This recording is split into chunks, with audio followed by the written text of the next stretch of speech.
নরে হাত কাঁপে মদ দাদে দুটো এবার তা ওই যে ওরা খরবে দিতেছে দুটি সারা ডোক এর আগে তো খরবে দিতে নাই পানি শুইবে দেয় নাই ও ধরো আব্বু আমার হাত কেঁপতেছে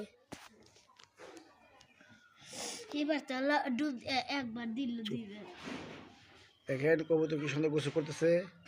আমাদের কবুতর কি সুন্দরভাবে গোসল করতেছে আর হাত পানি দিছে ও ফাটাফাটি গোসল করতেছে তারা কি সুন্দর গোসল করে তারা দেখেন চমৎকার দৃশ্য ও ফাইন